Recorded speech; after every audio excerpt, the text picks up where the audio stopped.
आज करेंगे हम लोग chapter number 8 declaration and payment of dividend, जिसके अंदर आपको सेक्शन पढ़ना था 5, सेक्शन 123 टू 127, 5 सेक्शन का ये चैप्टर है और कोई भी इलेक्ट्रॉनिक फॉर्म इन्वॉल्व नहीं है। यहाँ पे 2 चैप्टर ऐसे हैं कंपनीज के जहां कोई भी फॉर्म नहीं था, एक था प्रिलिमिनरी और दूसरा था आपका declaration and payment of dividend.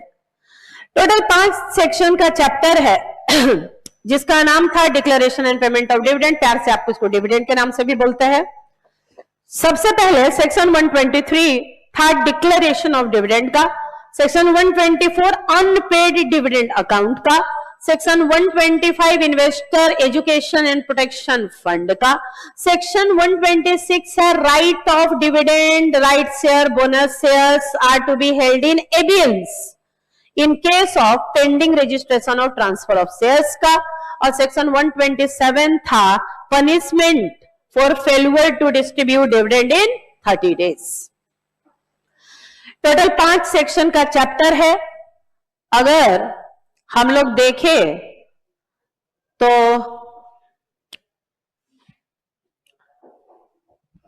हाँ आइए,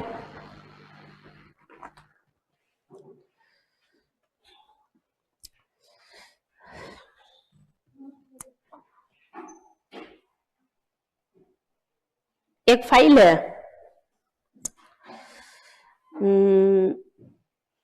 मोनी मैडम, ये जो फाइल है जो भी हम पढ़ाएंगे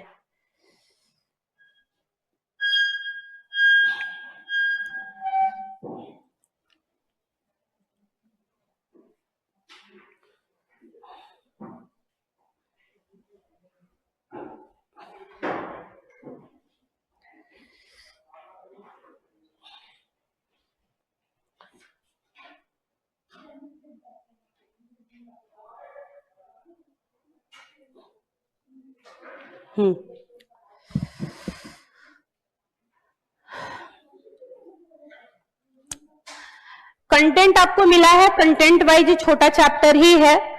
आपको जो नोट्स मिला है इसमें आपको सारे की पॉइंट्स दिए हुए हैं जो आपको याद करना है उस चैप्टर का, और बाकी जो उसके अंदर कुछ बड़ी बातें थी वो अभी हम बोलेंगे कुछ आपको समझाने के लिए। आपको कुछ एग्जांपल्स वगैरह हैं जो डायरेक्ट आपको केस स्टडी के रूप में दिखते हैं आपके एग्जामिनेशंस में।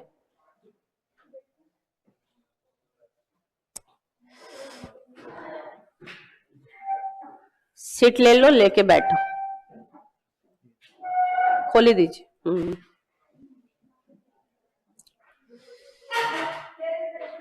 बैठो बैठो।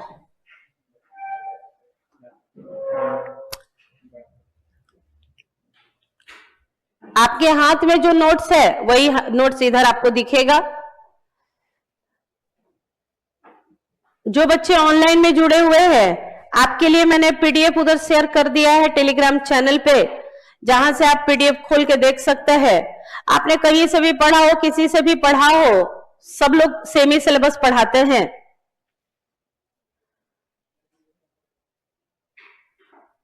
तो आपके पास जो भी नोट्स हो, अगर ये नोट्स नहीं अवेलेबल है तो जो भी नोट्स है सब में बात वही लिखी हुई है। तो चलिए रिवाइज करें हम लोग declaration and payment of dividend को। आपने कहा 5 सेक्शंस का चैप्टर है, 123 टू 127 का, कोई भी इलेक्ट्रॉनिक फॉर्म इन्वॉल्व नहीं है। फिर आपने कहा कि डिविडेंड का डेफिनेशन इन्होंने बताया है सबसे पहले आपको। तो डिविडेंड का डेफिनेशन इन्होंने सेक्शन 2 क्लॉज 35 में बताया है कि डिविडेंड इंक्लूड्स इंटरिम डिविडेंड। अगर आप डेफिनेशन की बात करेंगे तो डेफिनेशन में मात्र इतना ही लिखा हुआ है कि डेफिनेशन है सेक्शन 2 क्लॉज 35 में डिविडेंड इंक्लूड्स इंटरिम डिविडेंड। और अगर मीनिंग की बात करें तो मीनिंग में आपने कहा कि डिविडेंड का मतलब होता है एप्रोप्रिएशन और apportionment of profit which is distributed among the share holder. Profit का वो एपोर्शनमेंट, वो हिस्सेदारी जो बटेगी शेयर होल्डर्स के बीच में, उसी को बोलते हैं डिविडेंड। फिर इसने आपसे कहा कि भाई डिविडेंड कितने टाइप्स के होते हैं। तो इन्होंने कहा कि डिविडेंड जो है वो on the basis of declaration दो तरीके के होते हैं, फाइनल डिविडेंड और इंटरिम डिविडेंड। और on the basis of shares dividend दो तरीके के होता है, equity dividend, preference dividend. Equity dividend, preference dividend दो तरीके के हो सकते हैं, क्यूमुलेटिव और non cumulative. Examination point of view से आपका इक्विटी प्रेफरेंस से क्वेश्चन नहीं होगा, एग्जामिनेशन पॉइंट ऑफ व्यू से फाइनल और इंटरिम डिविडेंड से क्वेश्चन होगा। तो सबसे पहले इन्होंने जो मेन डिफरेंस है, एक बार आप देखिए फाइनल और इंटरिम के बीच में मेन डिफरेंस क्या है जो आपको याद रखना है। फाइनल डिविडेंड रेकमेंड या प्रपोज बोर्ड करता है और डिक्लेयर मेंबर करते हैं एनुअल जनरल मीटिंग के अंदर। यह डिविडेंड कभी भी रिवोक नहीं हो सकता, वापस नहीं हो सकता है, जो एजीएम में डिक्लेयर किया जाएगा। यानी कि फाइनल डिविडेंड में याद रखने वाली बात है, ऑब्जेक्टिव क्वेश्चन पूछ देता है इंस्टीट्यूट के, फाइनल डिविडेंड रेकमेंड कौन करता है, तो आंसर इज बोर्ड रेकमेंड करेगा। और डिक्लेयर कौन करेगा, मेंबर्स डिक्लेयर करेंगे, कहां, एनुअल जनरल मीटिंग में। और क्या फाइनल डिविडेंड को कभी भी रिवोक किया जा सकता है, वापस लिया जा सकता है क्या, तो answer is no, final dividend can not be revoke. अब बात आते हैं इंटरिम डिविडेंड की। तो इंटरिम डिविडेंड रेकमेंड भी करेगा बोर्ड, डिक्लेयर भी करेगा बोर्ड, रेकमेंड भी करेगा बोर्ड, डिक्लेयर भी करेगा बोर्ड। और कुछ स्पेशल सर्कमस्टांसेस में इसको रिवोक भी किया जा सकता है, लेकिन उसके लिए जनरल मीटिंग में क्या पास करना पड़ेगा, UR, unanimous resolution. Unanimous resolution मतलब मेंबर सर्वसहमति से वापस ले सकते हैं, सर्वसहमति से वापस ले सकते हैं डिविडेंड को। कुछ केसेस आप बताइए जहां की सर्वसहमति से ये वापस ले सकते हैं डिविडेंड को। टैक्स किलिंग, टैक्स बर्डन आ गया हो, गोइंग कंसर्न खतरे में पड़ गया हो, कोई नेचुरल कैलामिटी आ गई हो, तो ऐसा कोई ऐसा सर्कमस्टांसेस जिसके लिए कंपनी मान लो तैयार नहीं थी, कोरोना आ गया, तो ये कोरोना क्या सोच समझ के आया था कि कोई ऐसा अनवांटेड हमारे ऊपर कंटीजेंसी थी, अनवांटेड कंटीजेंसी थी। नेचुरल कैलामिटी, क्या नेचुरल कैलामिटी आपको बता के आएगी या आप चाहेंगे कि भूकंप आ जाए, बाढ़ आ जाए, इस टाइप का, बोल रहा है नहीं, तो बोल रहा है कि अच्छा, यानी interim dividend can be revoked under special circumstances, जैसे आपके ऊपर बहुत अचानक से कोई टैक्स का बर्डन आ जाना, आपका गोइंग कंसर्न खतरे में पड़ जाना। अब गोइंग कंसर्न जैसे मान लो प्लाई का काम करते हैं और जो पेड़ काटने वाली है, ये ग्रीन ट्रिब्यूनल वगैरह ने उस पर रोक लगा दिया कि पेड़ कटेगा ही नहीं, प्लाई बनेगा ही नहीं, और मेरा काम था प्लाई का, तो भाई वो तो काम बंद करना पड़ेगा, तो गोइंग कंसर्न खतरे में है, तो अब डिविडेंड कहां से दे मेंबर्स को, तो उन केसेस में रिवोक किया जा सकता है। तो यहां पे आपसे डिफरेंस भी दिया हुआ है आपके आईसीआई मॉड्यूल के अंदर, तो आपको डिफरेंस अगर बनाना हो तो आप बनाइए। तो आप बोलिए सबसे पहले पहला डिफरेंस रिकमेंडेशन का और डिक्लेरेशन का। फाइनल डिविडेंड में बोलिए कि recommended by board, declared by member, और इंटरिम में क्या बोलेंगे, recommended and declared both by board of directors. AGM में कहां डिक्लेयर करते हैं, तो final dividend is declared at AGM, जबकि इन बिटवीन टू एजीएम जो डिविडेंड डिक्लेयर होता है उसको बोलते हैं इंटरिम डिविडेंड। तीसरा डिफरेंस बना दो कि final dividend can not be revoked, और इंटरिम डिविडेंड में बोलो कि can be revoked by passing UR in general meeting. तो इस तरीके से आप डिफरेंस बना सकते हैं। ये करने के बाद हम आते हैं अब सेक्शंस में, मतलब इससे पहले कुछ कहानी थी कि डिविडेंड का डेफिनेशन बताओ, मीनिंग बताओ, डिफरेंसेस बताओ, ये सब कुछ कहानी उन्होंने कही थी आपसे। तो कहानी में ऑब्जेक्टिव के हिसाब से एक चीज यही इंपॉर्टेंट था कि बताइए फाइनल डिविडेंड कौन रेकमेंड करता है, डिक्लेयर कौन करता है, इंटरिम डिविडेंड कौन रेकमेंड करता है और कौन डिक्लेयर करता है। अब आते हैं हम लोग सेक्शंस में। जो पहला सेक्शन है जो सबसे इंपॉर्टेंट माना जाता है, जो आईसीआई का भी फेवरेट है, उसका नाम है punishment for failure to distribute dividend within 30 days.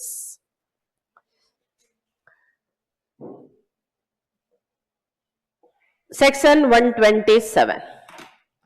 इसकी कहानी थोड़ी बड़ी थी, मैंने छोटी की है कहानी को, जो याद रखना था आपको समरी के पॉइंट ऑफ व्यू से, लेकिन इस कहानी को थोड़ा सुनाना पड़ेगा आपसे, क्योंकि अभी जो हम आपको कहानी सुनाएंगे वो कहानी ही केस स्टडी दिया हुआ है, पूरी कहानी ही केस स्टडी दी हुई है आपके आईसीआई में।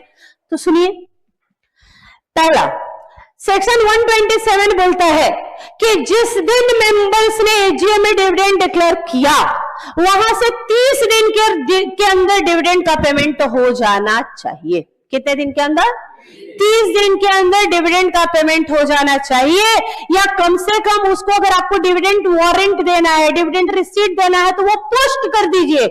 मतलब कम से कम राइट टू क्लेम डिविडेंड तो दे ही दीजिए 30 दिन के अंदर। जिस दिन डिविडेंड डिक्लेयर हुआ वहां से 30 दिन के अंदर या तो पेमेंट करो, नहीं तो राइट टू क्लेम डिविडेंड तो उसे दे ही दो। आपके पास 30 दिन का समय है फ्रॉम डिक्लेरेशन। 30 दिन के अंदर या तो डिविडेंड का पेमेंट कीजिए। अब डिविडेंड का पेमेंट कैश में हो सकता है, चेक दे दीजिए, बैंक अकाउंट में हो सकता है, शेयर वारंट दे सकते हैं, शेयर रिसीट दे सकते हैं, कूपन दे सकते हैं, लेकिन दीजिए कैसे भी। कभी भी डिविडेंड का पेमेंट इन काइंड नहीं होगा। कैसे नहीं होगा? इन काइंड नहीं होगा। मान लो हम चाहते हैं कि डिविडेंड की जगह उसको बोनस शेयर दे दे, उसको बोल दे भाई तू प्रोजेक्टर ले जा, भाई तू एसी ले ले उतने का, ये पॉसिबल नहीं है। तो जिस दिन डिविडेंड डिक्लेयर हुआ वहां से 30 दिन के अंदर डिविडेंड का पेमेंट करना है, या राइट टू क्लेम डिविडेंड तो दे देना है, आपको ट्रांसफर कर देना है। नहीं किए तो इसको बोलते हैं कॉन्ट्रावेंशन, और नहीं करने पे कंपनी को और ऑफिसर्स इन डिफॉल्ट को पेनल्टी देनी पड़ेगी। तो बोल रहे हैं कि कंपनी को क्या पेनल्टी देनी पड़ेगी? तो बोल रहे 18% पर एनम सिंपल इंटरेस्ट के हिसाब से जो अनपेड डिविडेंड है उस पर इतना इंटरेस्ट उनको देना पड़ेगा मेंबर को। दूसरा, जो ऑफिसर्स इन डिफॉल्ट है उनको 1000 रुपया का जुर्माना पर डे का लगेगा, प्लस 2 साल की जेल भी हो सकती है। और अगर वो डायरेक्टर है ऑफिसर्स इन डिफॉल्ट तो उनको डिस्क्वालीफाई कर देंगे 5 साल के लिए सेक्शन 149 में कि आप डायरेक्टर अपॉइंट नहीं हो सकते। तो आपसे पहला ये ऑब्जेक्टिव क्वेश्चन पूछ देता है रेट ऑफ इंटरेस्ट। 2 जगह रेट ऑफ इंटरेस्ट आएगा, एक सेक्शन 127 में, दूसरा सेक्शन 124 में। तो सेक्शन 127 ने क्या बोला? चलो बोलो, याद करो। कॉन्ट्रावेंशन, कंपनी को कितना पेनल्टी लगा रहे हैं और ऑफिसर्स को कितना? कंपनी को बोलो 18% पर एनम सिंपल इंटरेस्ट के रेट से, और ऑफिसर्स को बोलो 1000 रुपए का जुर्माना पर डे का। कितने साल की जेल? 2 साल की जेल। और उनको डिस्क्वालीफाई भी कर देंगे कि वो डायरेक्टर के रूप में अपॉइंट नहीं होंगे 5 साल के लिए सेक्शन 149 के अंदर। लेकिन अगर कंपनी 30 दिन के अंदर पेमेंट नहीं करती या राइट टू क्लेम डिविडेंड नहीं देती तो कंपनी का कॉन्ट्रावेंशन नहीं माना जाएगा इन 5 केसेस में। मतलब इन 5 केसेस में आप बोल सकते हैं कि उनको एग्जम्पशन मिल रहा है इस कॉन्ट्रावेंशन से, इस पेनल्टी से। अब यहां पे केस स्टडी पूरा दिया हुआ है आपके बुक में। पहला केस, क्यों कंपनी डिफॉल्ट कर दी, क्यों 30 दिन के अंदर पेमेंट नहीं कर पाई? By reason of operation of any law. Company operation of law follow कर रही थी। मतलब मान लो कंपनी का एक एनआरआई शेयर होल्डर था। कौन था? NRI share holder. तो अगर एनआरआई शेयर होल्डर को डिविडेंड देना है तो फेमा बोलता है कि आरबीआई का अप्रूवल लो। हम आरबीआई का अप्रूवल लेने चले गए, जिसमें डिले हो गया, और 30 दिन के अंदर या तो मैंने डिविडेंड का पेमेंट नहीं किया या राइट टू क्लेम डिविडेंड नहीं दिया, तो फिर इसको कंपनी का कॉन्ट्रावेंशन नहीं माना जाएगा और कंपनी को पेनल्टी नहीं लगेगी। क्यों? क्योंकि एक तरफ फेमा बोल, अगर हम फेमा को ना फॉलो करें, आरबीआई का अप्रूवल ना ले, तो भी तो मुझे जेल हो जानी है। और यहां पे अगर हम डिविडेंड आपको 30 दिन के अंदर ना दे तो भी आप मुझे पेनल्टी लगाएंगे, तो फिर हम कहां जाए? हम कंपनीज एक्ट में जाए कि फेमा में जाए? तो इसलिए बोल रहा है कि अगर कंपनी ने डिफॉल्ट किया, 30 दिन के अंदर पेमेंट नहीं किया, क्योंकि company operation of law follow कर रहा था और उस ऑपरेशन ऑफ लॉ को फॉलो करने के कारण पेमेंट नहीं कर पाया, तो फिर इसको कंपनी का डिफॉल्ट नहीं मानेंगे। आपने पहले कभी लॉ पढ़ा है? पढ़ा है? ये जो कहानी बोल रहे हैं, कभी सुनी है आपने कहानी? नहीं, हो ही नहीं सकता है कि नहीं सुने होंगे कहानी। सुने ही होंगे बेटा कहानी। नहीं मतलब आपको हम ब्लैंक देख रहे हैं ना, तो हमको लग रहा है कि बच्चा कहीं मतलब इंटर का ही स्टूडेंट है ना। थोड़ा मुस्कुराते रहिए, चलिए थोड़ा मुस्कुराते रहिए, मुस्कुरा के याद करना पड़ेगा। तो पहला कारण क्या बेटा? एग्जाम्शन। पहला एग्जाम्शन कोई बात नहीं है, अगर नहीं भी याद आ रहा है तो अभी याद करने की कोशिश करेंगे हम लोग, ठीक है ना। तो पहला हो गया कि लोग कंपनी जो है 30 दिन के अंदर पेमेंट नहीं कर पाई। रीजन है, और कंपनी क्या फॉलो कर रही थी? ऑपरेशन ऑफ एनी लॉ, जिसके कारण पेमेंट नहीं कर पाए। दूसरा, मान लो एक कोर्ट ऑर्डर आया है बेटा, कंपनी के ऊपर एक कोर्ट ऑर्डर आया जिसमें साफ साफ कोर्ट ऑर्डर में मना किया गया है कि इस पर्टिकुलर शेयर होल्डर को आप डिविडेंड का पेमेंट न करें। एक कोर्ट ऑर्डर आया है जिसमें रेस्ट्रेंट किया गया है, मना किया गया है कि इस पर्टिकुलर शेयर होल्डर को पेमेंट न करें, तो नहीं करेगी कंपनी, क्योंकि कोर्ट ऑर्डर आ चुका है कि इस पर्टिकुलर शेयर होल्डर को नहीं करना। तो हम ऑपरेशन ऑफ लॉ मान रहे हैं, तो उस केस में भी कंपनी का डिफॉल्ट नहीं माना जाएगा। दूसरा केस, शेयर होल्डर ने बेटे डायरेक्शंस दिया था कंपनी को रिगार्डिंग पेमेंट ऑफ डिविडेंड, और कंपनी ने उस डायरेक्शन को फॉलो भी किया, फिर भी पेमेंट नहीं हो पाया। मान लो आपने मुझे अकाउंट नंबर दिया था, नाम बताया था कि इस अकाउंट में पेमेंट कर देना, मैंने बैंकर को बोला भाई पेमेंट कर दो, तो वो आपने नाम बताया था रमेश प्रसाद, वहां रमेश कुमार लिखा हुआ है, वो बोल रहे हैं कि भाई पेमेंट हो ही नहीं पाएगा क्योंकि नाम अगर मैच नहीं कर रहा है या कुछ डिजिट ही नहीं मैच कर रहा, तो पेमेंट हो ही नहीं पाया। शेयर होल्डर ने डायरेक्शन दिया था कंपनी को regarding payment of dividend, company ने उन डायरेक्शंस को फॉलो करने की कोशिश की है, फिर भी डिविडेंड का पेमेंट नहीं हो पाया, और ये बात कंपनी ने शेयर होल्डर को बता दी, तो फिर कंपनी दोषी नहीं है। और अगर दोषी नहीं तो फिर आप उसको कैसे लगाइएगा पनिशमेंट, कॉन्ट्रावेंशन कैसे बोलिएगा। तो दूसरा केस है कि शेयर होल्डर्स ने क्या दिया था? डायरेक्शन, कंपनी ने डायरेक्शन फॉलो करने की कोशिश की है, फिर भी पेमेंट नहीं हो पाया, और ये बात कंपनी ने कम्युनिकेट किया कि नहीं शेयर होल्डर को? किया, तो फिर कंपनी का डिफॉल्ट नहीं माना जाएगा। मान लो यहाँ पे क्वेश्चन थोड़ा सा उलझाता है आपको, वहां पे वो बोलेगा कि आपने एक शेयर होल्डर ने, मिस्टर रमेश ने ऐसे ऐसे इंस्ट्रक्शन दिया, कंपनी ने फॉलो किया और कंपनी पेमेंट नहीं कर पाई, लेकिन ये बात कंपनी ने कम्युनिकेट नहीं किया।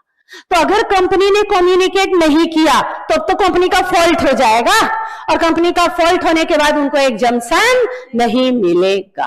तो दो केस का नाम बोलिए, दो केस जहां की कंपनी को एग्जम्पशन है कि उसको पेनल्टी नहीं लगेगी। पहला, by reason of operation of any law, आप कोई ऑपरेशन ऑफ लॉ अगर फॉलो कर रहे थे, या दूसरा शेयर होल्डर्स ने डायरेक्शन दिया, कंपनी ने फॉलो किया, फिर भी पेमेंट नहीं हुआ और कंपनी ने ये बात शेयर होल्डर को बता दिया। बात ठीक है।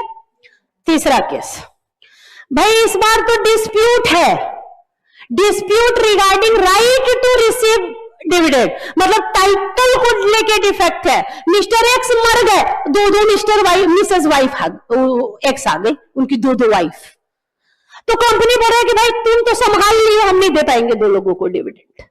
तो कंपनी ने यहां पे बोला कि भाई when there is the dispute regarding title, title को लेके अगर डिस्प्यूट चल रहा है कि किसको डिविडेंड देना चाहिए, तो एक काम कीजिए, आप कोर्ट जाइए और वहां पे ये लेके आइए कि भाई who is the legal heir, who is the legal representative, जिसको बोलिएगा कंपनी दे देगी उसको डिविडेंड। तो तीसरा हो गया कि when there is the dispute regarding title, तो उस केस में भी कंपनी अगर नहीं पेमेंट करती है 30 दिन में, तो कंपनी को डिफॉल्टर नहीं माना जाएगा। Next case, dividend lawfully adjust हो गया बेटा, आपको देना था कॉल, मान लो आपको 10 रुपए का शेयर था, आपने अभी तक 6 रुपए पे करके बैठे हुए थे, कंपनी ने 2 रुपए और डिमांड किया है कॉल्स, आप अभी तक नहीं दिए, और कंपनी ने 1 रुपया डिविडेंड बांट दिया, तो एक आपसे लेना था 2, देना था 1, तो कंपनी एडजस्ट करेगी लॉफुली और क्या बोलेगी कि 1 रुपया दे देना। तो अगर कंपनी ने लॉफुली एडजस्ट किया है कोई डेट को, तो वहां पे भी कंपनी का डिफॉल्ट नहीं माना जाएगा। याद रखिएगा, ऐसे क्वेश्चनों में हमेशा dividend paid up share capital के वैल्यू पे निकलेगा। आपको दिया रहेगा कि पेड अप इतना है, तो हमेशा dividend declare paid up share capital पे कीजिएगा। और लास्ट है, कोई एनी अदर रीजन, ऐसे ही कोई जस्ट एंड इक्विटेबल रीजन है जहां कंपनी के पार्ट फैक्ट में कोई दिक्कत नहीं है भाई, कंपनी का फॉल्ट ही नहीं है। तो अगर कंपनी का फॉल्ट नहीं है तो फिर कंपनी क्यों कॉन्ट्रावेंशन में पेनल्टी माना जाएगा उसको। ये था सेक्शन 127। 1 मिनट का टाइम और दीजिए, देखिए एक बार सेक्शन 127 क्या बोलता है। सेक्शन 127 क्या बोलता है, एक बार सारे बच्चे रिकॉल करें।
ठीक है सेक्शन 127, ठीक है चलो बोलो।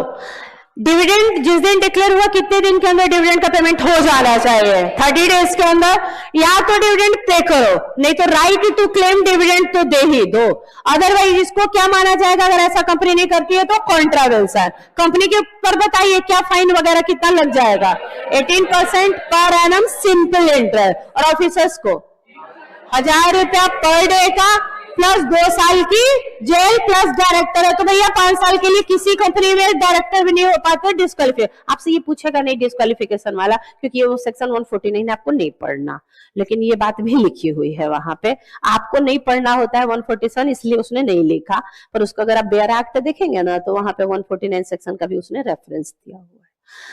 अब उसके बाद आ जाइए कि लेकिन 5 केसेस में, 5 ऐसे केसेस हैं बेटा जहां की अगर कंपनी 30 दिन के अंदर न भी करे पेमेंट या 30 दिन के अंदर न भी दे आपको राइट, फिर भी कंपनी का कोई डिफॉल्ट नहीं माना जाएगा।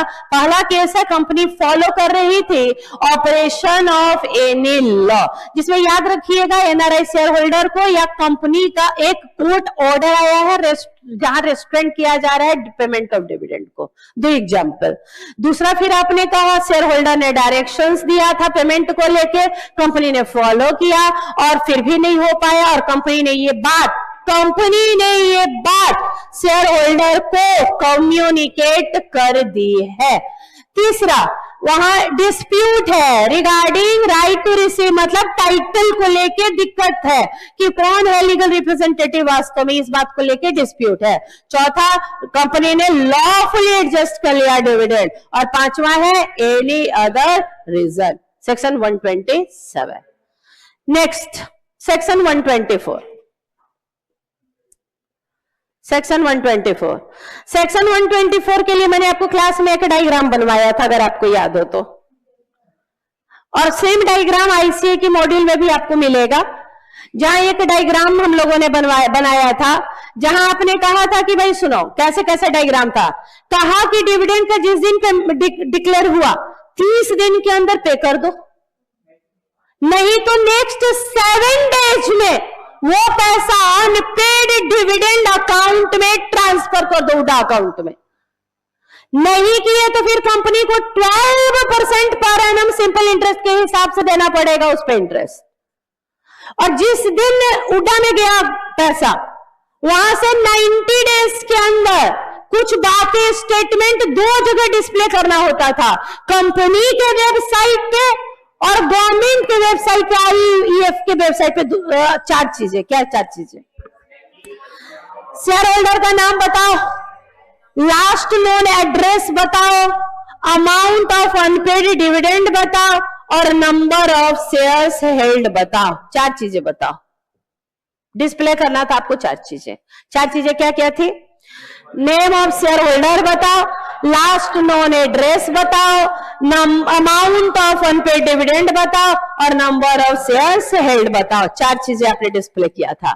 तो with in 7 days after expiry of 30 days account आप उडा में पैसे आपको ट्रांसफर करने थे, otherwise 12% per annum simple interest का लगेगा। और जिस दिन आपने अकाउंट यूडा में पैसा डाला वहां से 90 दिन के अंदर स्टेटमेंट बना के डिस्प्ले करना था कंपनी के वेबसाइट पे और गवर्नमेंट के वेबसाइट पे। 4 चीजें डिस्प्ले करनी थी। और अगर जहां आपने यूडा में जिस दिन पैसा ट्रांसफर किया 7 साल वही पैसा रह गया, तो आफ्टर एक्सपायरी ऑफ 7 years वो पैसा IEPF अकाउंट में ट्रांसफर हो जाएगा। After expiry of 7 years from date of transfer to IEPF। 124 की इतनी ही कहानी थी, सेक्शन 124 की इतनी ही कहानी थी। तो जब आप वहां पे डिस्प्ले लिख रहे थे सेकंड पॉइंट में, तो वहां 4 चीजें लिख लीजिए। 4 चीजें क्या क्या थी? Name of share holder, name, last known address, amount और नंबर ऑफ शेयर हेल्ड। 4 चीजें। शेयर होल्डर का नाम, नेम, नाम, पता, अमाउंट और नंबर ऑफ शेयर। 4 चीजें। शेयर होल्डर का नाम, last known address, amount of unpaired dividend. 4 चीजें ऐसे लिखो, name of share holder, comma, last known address, नाम, पता, कितना नहीं दिए और कितने शेयर्स थे उनके पास। 4 चीजें।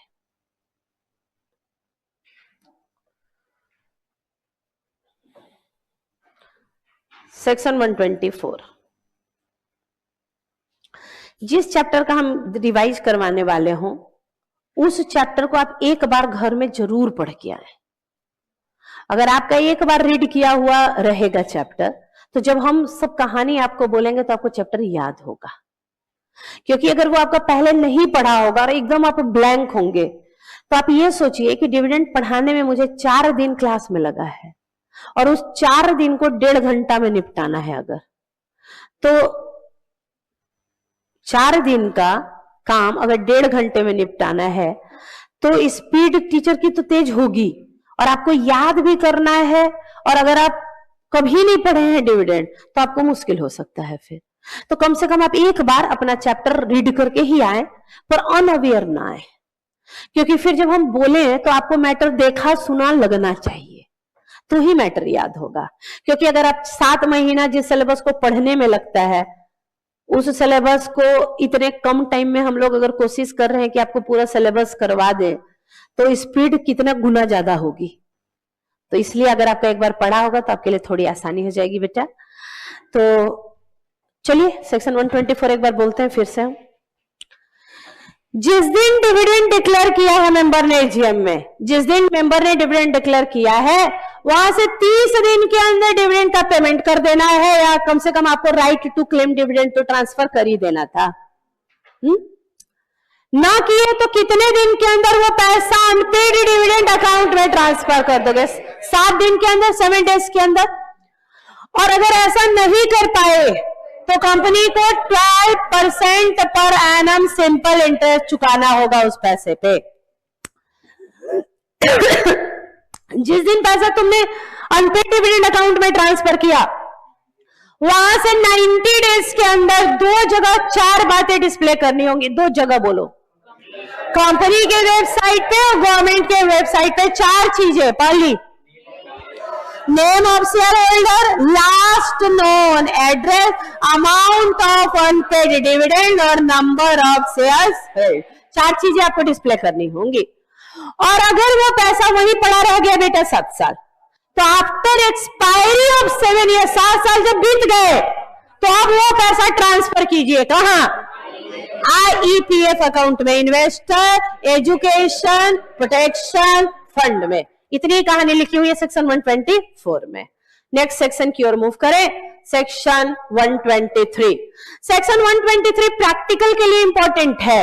अगर प्रैक्टिकल का एक क्वेश्चन ही है जो पूछता है कि अगर करंट ईयर में कंपनी को या तो प्रॉफिट नहीं है या कम है, करंट ईयर में कंपनी को प्रॉफिट नहीं है या कम है, तो भी अगर कंपनी डिविडेंड बांटना चाहे तो आउट ऑफ रिजर्व बांटेगी, तो उसके कुछ कंडीशंस थे रूल 3 में दिए हुए। तो यहां एक प्रैक्टिकल क्वेश्चन का बन सकता है आपको। लेकिन उससे पहले कुछ ऑब्जेक्टिव्स का भी अच्छा कवरेज है सेक्शन 123 का। हम चाहते हैं कि सेक्शन 123 आप एक बार खुद से जो मैंने नोट्स दिया रीड करें, उसके बाद हम समझाते हैं आपको क्या लिखा हुआ है। आप जस्ट रीड करें एक बार, फिर हम समझाएंगे।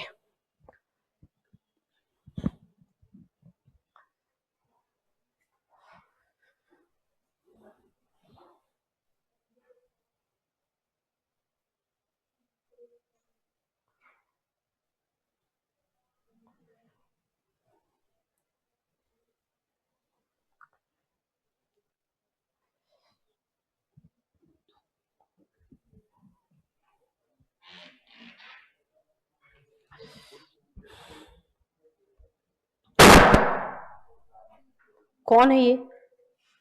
तोड़ना फोड़ना नहीं है, अब तो जितना याद हो सकता है उतना ही याद कर सकते हैं हम लोग। कुछ तोड़ फोड़ का ज्यादा मतलब तो है नहीं। मैंने कुछ नहीं तोड़ा है। माइक में से आई? नहीं, उधर कोई तोड़ फोड़ कर। चलो, ये सबसे बड़ा सेक्शन है। अगर आप अपने मॉड्यूल में देखे होंगे तो सेक्शन 123 सबसे बड़ा सेक्शन है। आप एक बार रीड कर लें, एक बार हम कहानी समझाएं।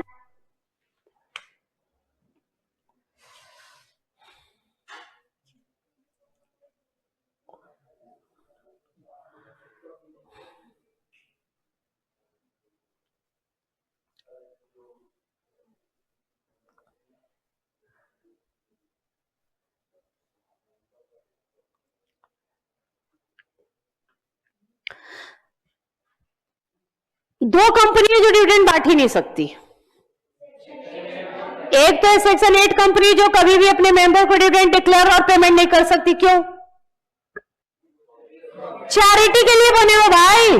तो चैरिटी का मतलब ये है कि प्रॉफिट अर्न करना, कमाना, बांटना मकसद नहीं है। तो सेक्शन 8 कंपनी कभी भी अपने मेंबर को डिविडेंड डिक्लेयर या पेमेंट नहीं कर सकती। दूसरा, ऐसी कंपनी जो सेक्शन 73 या 74 का डिफॉल्ट करके बैठी हुई है वो भी नहीं बांट सकती है डिविडेंड। सेक्शन 73 क्या था? Prohibition on acceptance of deposit from public. Public से डिपॉजिट नहीं एक्सेप्ट करना। पब्लिक से डिपॉजिट एक्सेप्ट करके बैठे हुए हो तो भाई तुम तो सब सेक्शन 73 का डिफॉल्ट करके बैठे हुए हो। और अगर पब्लिक से तुमने डिपॉजिट एक्सेप्ट कर लिया, तुम एलिजिबल पब्लिक कंपनी थे, तो तुम डिफॉल्ट करके बैठे हो, मतलब तुमने उनको या तो रीपेमेंट नहीं किया जब मैच्योरिटी आई डिपॉजिट का, या उस पे इंटरेस्ट का पेमेंट नहीं किया, तो तुम डिफॉल्टर हो कहीं ना कहीं। तो गांव का पैसा मार के बैठे हुए, मेरा पैसा नहीं है लौटाने का, अब मेरा डिविडेंड लो, वो ये कैसे होगा?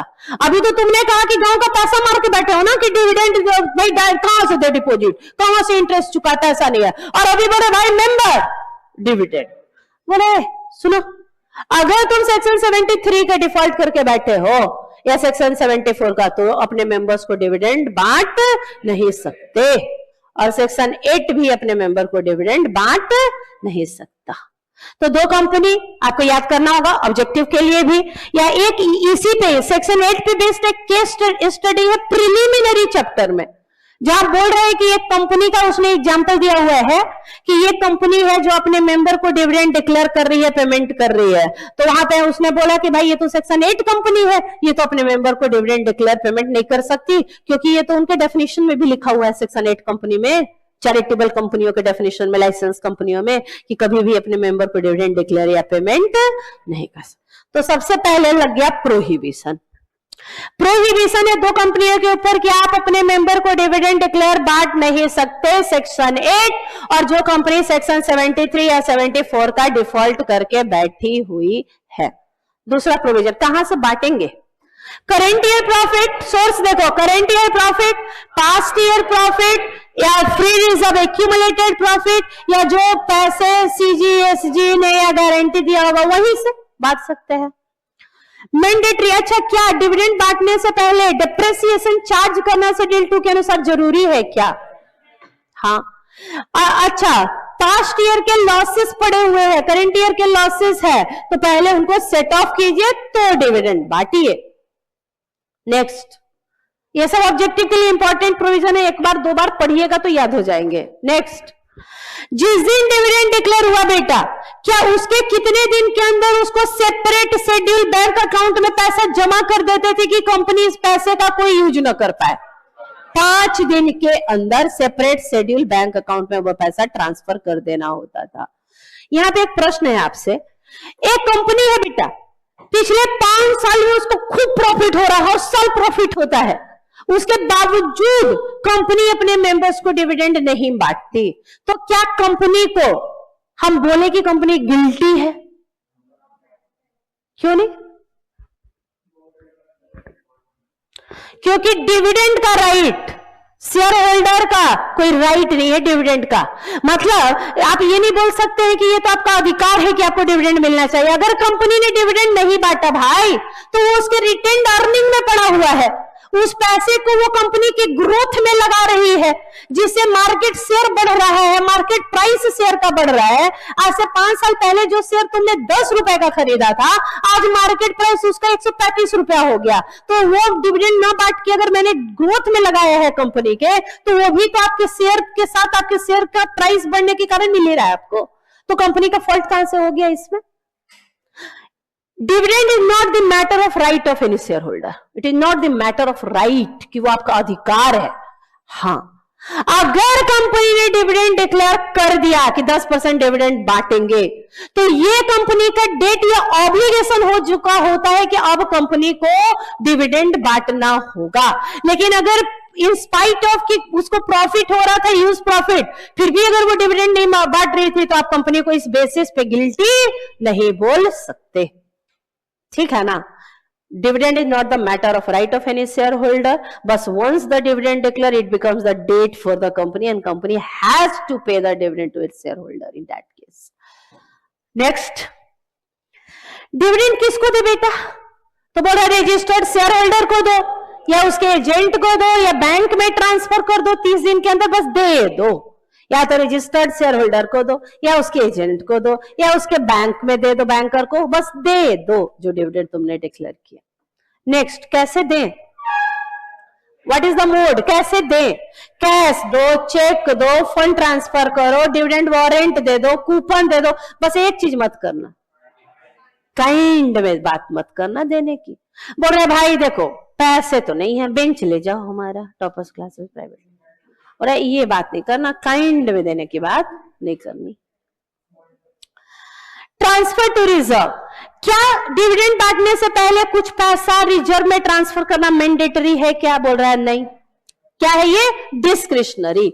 मतलब ये बोर्ड का डिस्क्रिशन है कि वो डिविडेंड बांटने से पहले कुछ पैसा अकाउंट में ट्रांसफर करे, लेकिन ये कोई मैंडेटरी प्रोविजन नहीं। ये पहले मैंडेटरी होता था, जब हम लोग पढ़ते थे कंपनीज एक्ट 1956, उसमें ये मैंडेटरी प्रोविजन होता था कि पहले हर कंपनी को मैक्सिमम बांट सकते थे, मैक्सिमम 20%, मैक्सिमम 20%, मतलब मेरा मर्जी है 10 तो हम 10 करेंगे, 15, लेकिन मेरा मर्जी है 25 तो नहीं, 20 तक मैक्सिमम हम अमाउंट पहले ट्रांसफर करते थे रिजर्व में, उसके बाद डिविडेंड डिक्लेयर करते थे। ये प्रोविजन खत्म कर दिया इन्होंने 13 में। अब बोल रहा है कि transfer to reserve is not a mandatory provision, it is totally discretion upon the board कि वो कुछ पैसा करना चाहे तो कर सकते हैं, लेकिन नहीं। ये इंपॉर्टेंट क्वेश्चन है, आपसे ऑब्जेक्टिव बना देता है कि क्या डिविडेंड डिक्लेरेशन से पहले कुछ पैसे ट्रांसफर करना जरूरी है क्या रिजर्व में? तो answer is no, there is no mandation, कोई मैंडेटरी प्रोविजन नहीं है। आगे, क्या करें अगर किसी साल, किसी करंट ईयर में कंपनी को या तो लॉस हो गया या प्रॉफिट हुआ लेकिन बहुत थोड़ा, इनएडिक्वेट प्रॉफिट हुआ, थोड़ा प्रॉफिट हुआ, या कंपनी को लॉस हो गया, फिर भी कंपनी डिविडेंड बांटना चाहती है मेंबर को, तो क्या करे? रूल 3 फॉलो करे, रूल 3 फॉलो करे। क्या है रूल 3? रूल 3 क्या है? एक बार पढ़िए आप, रूल 3 में क्या दिया गया था? फ्री रिजर्व से बांटने के लिए 3 कंडीशन फॉलो करना जरूरी था। क्या थे वो कंडीशंस? रूल 3 था ये, rule 3 of declaration and payment of dividend rule 2014। याद आ रहा है कुछ? Rule 3 of declaration and payment of dividend rule 2014 में कुछ कंडीशंस हैं। पहला कंडीशन, जो रेट ऑफ डिविडेंड डिक्लेयर करेगी कंपनी जो रेट ऑफ डिविडेंड डिक्लेयर करेगी कंपनी वो पिछले 3 साल के एवरेज रेट के बराबर या कम होना चाहिए, कभी भी ज्यादा नहीं हो सकता। लेकिन पिछले 3 साल में कंपनी ने डिविडेंड ही नहीं बांटा तो ये कंडीशन अप्लाई नहीं होगा। पहला कंडीशन है कि जो रेट कंपनी इस साल डिक्लेयर करेगी वो पिछले 3 साल के एवरेज रेट के या तो इक्वल होना चाहिए या लेस होना चाहिए, उससे कम होना चाहिए। अब पैसे आ गए आपके पास, तो जो अमाउंट विड्रॉ किया है रिजर्व से वो हमेशा लेस देन या equal to 10% of paid up share capital या फ्री रिजर्व होना चाहिए। मतलब कितना निकाले, पूरा निकाल के रिजर्व बांट दे क्या, बोला नहीं। तो जो अमाउंट विड्रॉ करेंगे रिजर्व से वो paid up share capital free reserve के 10% से कम या इक्वल हो सकता है। Amount withdrawn from reserve is less than equal to 10% of paid up share capital plus free reserve. जो पैसे निकाले हैं उसमें से अगर कोई पास्ट ईयर लॉस या करंट ईयर लॉस दिया हुआ है तो उसको सेट ऑफ करना होगा। और कितना पैसा रिजर्व में बचना चाहिए ये निकालने के बाद, कम से कम 15% या उससे ज्यादा पैसा रिजर्व में पड़ा होना चाहिए। निधि कंपनी के बारे में बोल रहा है कि अगर 30 दिन के अंदर अनक्लेम्ड रह गया डिविडेंड तो उनके अकाउंट में क्रेडिट करवा दीजिए। निधि कंपनी में credited to account of member if remains unpaid for 30 days after declaration. Declare हुआ निधि कंपनी में डिविडेंड, 30 दिन बीत गए, अनपेड रह गया तो उनके अकाउंट में क्रेडिट करवा दीजिए। इंटरिम डिविडेंड के बारे में क्या बोला बेटा कि जितने सेक्शंस हैं फाइनल डिविडेंड वही सारे एप्लीकेबल है इंटरिम डिविडेंड पे। लास्ट इस ईयर में करेंट फाइनेंशियल ईयर में लॉस है, फिर भी अगर आप इंटरिम डिविडेंड बांटना चाहते हैं तो बांटिए, टोटल पीएल या रिजर्व से बांट सकते हैं। कंडीशन यहाँ एक ही है, वहां 4 थे, यहाँ एक ही कंडीशन है। क्या कंडीशन है यहाँ पे, केवल रेट जो होगा डिविडेंड का वो पिछले 3 साल के एवरेज रेट के बराबर या उससे कम होना चाहिए। बाकी यहाँ अमाउंट विड्रॉ करेंगे, कितना बचना चाहिए रिजर्व में, सेट ऑफ करना है लॉस, ऐसा कोई कंडीशन इंटरिम डिविडेंड में नहीं है। एक ही कंडीशन देखना है कि रेट जो डिविडेंड का डिक्लेयर करेंगे वो एवरेज रेट ऑफ डिविडेंड के 3 साल के एवरेज से कम या उसके बराबर हो सकता है। कितने दिन के अंदर इंटरिम डिविडेंड का भी पेमेंट करता है, 30 दिन के अंदर डिक्लेरेशन के।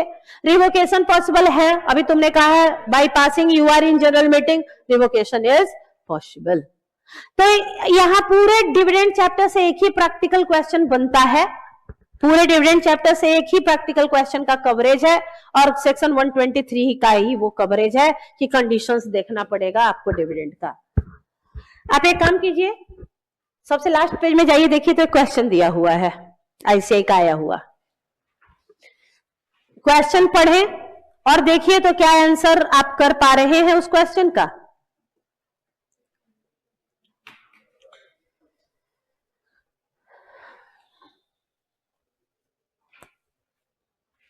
सारे बच्चे ये क्वेश्चन देखें, आप क्वेश्चन बना रहे हैं क्या।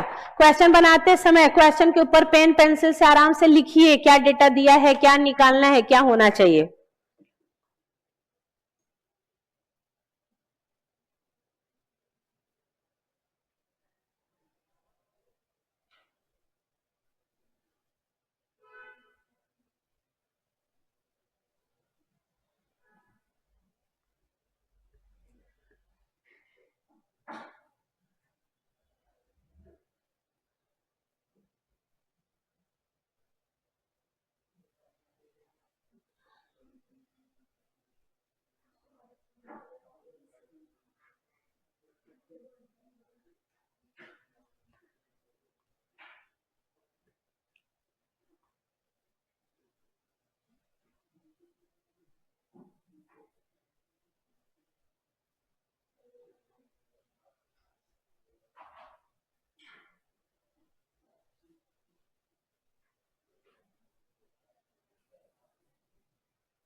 बिना किसी कैलकुलेशन के क्वेश्चन बनेगा,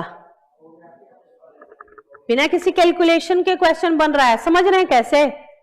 कौन सा डिविडेंड बांटने की बात हो रही है, इंटरिम डिविडेंड की बात हुई है। तो इंटरिम डिविडेंड में अभी तुमने कहा कि सारे पे एक ही कंडीशन देखना है आपको डिविडेंड डिक्लेयर करने से पहले, लास्ट 3। अच्छा देखिए यहाँ पे 5 साल का दिया हुआ, ये आपको कंफ्यूज करने के लिए दिया रहता है 5 साल। अब कौन सा 3 साल ले? इमीडिएटली प्रेसिडिंग मतलब रिसेंट वाले लेने हैं तो 3 साल 30 15 15 का एवरेज निकालना पड़ेगा। 30 प्लस 15 प्लस 15 60/3 20%, मतलब कंपनी 20% से ज्यादा डिविडेंड तो बांट ही नहीं सकती। जबकि बोर्ड का क्या रिकमेंडेशन आया है? तो बोर्ड तो गलत है ना, उनका रिकमेंडेशन वैलिड, प्रोविजन लिखना पड़ेगा। और उसके बाद कहानी लिखिए कि उसका इंटरिम डिविडेंड का प्रोविजन, और एनालिसिस कंक्लूजन में बताइए कि लास्ट 3 इयर्स का तो 20% आ रहा है एवरेज रेट, जबकि बोर्ड का रिकमेंडेशन है 30% का, तो उनका recommendation is not valid in law. ठीक है, चलिए ये 5 नंबर का क्वेश्चन होता है। ऐसे ऐसे क्वेश्चन जो आते हैं ना, चार्ज चैप्टर के, डिविडेंड चैप्टर के, डिपॉजिट चैप्टर के, बस वो आपको पास कराने और मार्क्स दिलाने के लिए ही आते हैं।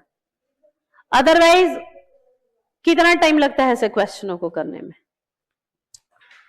तो सेक्शन 123 का रूल एक बार फिर से देख लीजिए, क्या रूल था, कंडीशन, उस पर बेस्ड क्वेश्चन। आईसीआई के अंदर भी 2-3 क्वेश्चन है। जैसे कि जब आप चैप्टर देखो, एक बार तुम पढ़ के आओ, एक बार मेरे साथ तुम याद करो, और एक बार जाके आईसीआई उलट दो और उसको क्वेश्चन देख लो, इस पे बेस्ड क्या क्या क्वेश्चन हुए हैं। ऑडिट ही कर लो, तुम नहीं लिख सकते हो तो जितना टाइम अभी अगर हमारे पास था, ऑडिट ही कर लो सारे चैप्टर्स का, तो भी उस चैप्टर पे कॉन्फिडेंस आते जाएगा आपको, एक एक चैप्टर पे। अगर आप एक बार पढ़ के आए हैं, एक बार याद कर लें और एक बार और घर में जाके पढ़ लें, तो आपको नहीं लगेगा कि ये चैप्टर हो गया आपसे। ये करना पड़ेगा आपको, ठीक है। और अगर आपने पहले पढ़ा है तो पूरा आपको लगेगा कि हो गया अब ये चैप्टर, अब न भी हम पढ़े तो कोई बात नहीं है, ठीक है। तो एक बार 123 को एक बार चलिए एक बार रिवाइज कर लेते हैं। पहला, हम आपसे कुछ प्रश्न सामने रखिए, हम आपसे कुछ प्रश्न पूछे, उनका जवाब देती चलिए, तो चलिए 123 तुरंत रिवाइज हो जाएगा। पहला, किन कंपनियों के ऊपर प्रोहिबिशन है कि वो मेंबर को डिविडेंड बांट ही नहीं सकते? प्रोहिबिशन है सेक्शन 8 कंपनी, और जिसने सेक्शन 73 74 का कॉन्ट्रावेंशन किया है। प्रोहिबिशन है, रेस्ट्रिक्शन नहीं। प्रोहिबिशन कर ही नहीं सकते। रेस्ट्रिक्शन का मतलब तो कर सकते हैं, कुछ कंडीशंस आपने उसको फॉलो कर रहे होंगे। प्रोहिबिशन का मतलब कर ही नहीं सकते। सोर्स बताइए, कहां कहां से इंटरिम डिविडेंड दीजिएगा? क्या डिविडेंड बांटने से पहले हमेशा डेप्रिसिएशन चार्ज करना जरूरी है क्या? क्या पास्ट ईयर या करंट ईयर के लॉसेस दिए हुए हैं तो वो भी सेट ऑफ करना जरूरी है? अगर आपको याद हो तो अभी आप पॉइंट में, थर्ड पॉइंट में यही तो कर रहे थे कि जो अमाउंट विड्रॉ किए थे उसमें से करंट ईयर या past year loss set of किए थे, उसके बाद ही तो डिविडेंड बांटे थे। उसके बाद आपको जिस दिन डिविडेंड डिक्लेयर हुआ था उसके 5 दिन के अंदर, कितने दिन के अंदर? 5 दिन के अंदर सेपरेट शेड्यूल अकाउंट में वो पैसा ट्रांसफर करना होता था। और जिस दिन डिविडेंड डिक्लेयर किए उसके 30 दिन के अंदर पेमेंट करेंगे। किसको किसको? रजिस्टर्ड शेयर होल्डर को, या उसके एजेंट को, या बैंकर को। क्या मैंडेटरी है क्या कि आपको रिजर्व में कुछ पैसे पहले ट्रांसफर करना है? और अगर किसी कंपनी में करंट ईयर में लॉस हुआ है, क्या हुआ है? लॉस हुआ है, या इनएडिक्वेट प्रॉफिट है, फिर भी कंपनी डिविडेंड बांटना चाहे तो बांट सकती है आउट ऑफ रिजर्व या एक्यूमुलेटेड प्रॉफिट। लेकिन रूल 3 फॉलो करना होगा। Rule 3 of declaration and payment rule 2014 क्या था? पहला कंडीशन कि जो रेट ऑफ डिविडेंड डिक्लेयर कीजिएगा वो पिछले 3 साल के एवरेज रेट के या तो बराबर या कम हो। दूसरा, अमाउंट जो विड्रॉ कीजिएगा वो paid up share capital free reserve के 10% या उससे कम होना चाहिए। तीसरा कंडीशन, करंट ईयर में अगर कुछ लॉस दिया है, आपको दिया रहेगा क्वेश्चन में कि करंट ईयर में एक ऐसा क्वेश्चन दिया है, आईसीआई में बना लीजिएगा जरूर, क्लास में बनवाया है मैंने वो क्वेश्चन आपसे। आप आईसीआई का एक क्वेश्चन है वो बना लीजिएगा जरूर, जिसमें ये दिया हुआ है कि पिछले 3 साल का एवरेज रेट दिया हुआ था और आपको अमाउंट कितना विड्रॉ करना था, उसमें से हमने करंट ईयर लॉस को सेट ऑफ किया था और उसके बाद जो है बैलेंस देखा था कि अकाउंट उसके रिजर्व में 15% या उससे ज्यादा पेड अप शेयर कैपिटल का बचना भी चाहिए था। और निधि कंपनी के बारे में क्या बोल रहा है बेटा कि अगर अनक्लेम डिविडेंड रह गया तो आफ्टर 30 डेज वो पैसे उनके अकाउंट में मेंबर के क्रेडिट कर देना। जितने डिविडेंड के सेक्शन थे वो सब इंटरिम डिविडेंड पे भी लगेंगे। करेंट ईयर में अगर लॉस है तो आप डिविडेंड बांटना चाहते हैं बांटिए, कोई दिक्कत नहीं है। टोटल पीएनएल से या रिजर्व से बांटते हैं, एक ही कंडीशन देखते हैं, rate average rate of last 3 years के रेट से कम या उसके बराबर हो सकता है। रिवोकेशन पॉसिबल है यूआर पास करके। ये क्या सेक्शन था? सेक्शन 126 आपको याद है कि हम सुनाए इसकी थोड़ी एक कहानी सुनाते हैं, सुनिए। हम मिस्टर एक्स, कौन है हम? आप है मिस्टर वाई। मैंने अपने शेयर्स आपको ट्रांसफर कर दिए। एक शेयर ट्रांसफर फॉर्म होता है SH4। हम दोनों ने वो शेयर ट्रांसफर फॉर्म साइन किया, मैंने ट्रांसफरर ने, ट्रांसफरी ने, और हमने कंपनी को बेटा SH4 जमा कर दिया। अभी कंपनी ने मिस्टर वाई का नाम रजिस्टर में रजिस्टर नहीं किया था, मैं उसका नाम अभी लिखा नहीं था, मेरा नाम हटाया नहीं था, और कंपनी ने डिविडेंड बांट डिक्लेयर कर दिया। तो अब किसको दे डिविडेंड? ये तो समस्या हो गई ना। हमें ट्रांसफरर, मैंने बोला कि हम अपना शेयर मिस्टर वाई को ट्रांसफर कर रहे हैं, मिस्टर वाई है ट्रांसफरी, हमें ट्रांसफरर, दोनों ने SH4 फॉर्म साइन करके और जमा कर दिया कंपनी को। अभी कंपनी ने मिस्टर वाई का नाम as a registered share holder register किया नहीं, मिस्टर एक्स का नाम काटा नहीं, और तब तक कंपनी ने डिविडेंड डिक्लेयर कर दिया। तो किसको दिया जाए वो डिविडेंड? बोल रहा है अभी उसको होल्ड पे रखो ना अनपेड डिविडेंड अकाउंट में, और जैसे ही मिस्टर वाई का नाम रजिस्टर में होगा मिस्टर वाई को पेमेंट कर देना डिविडेंड का।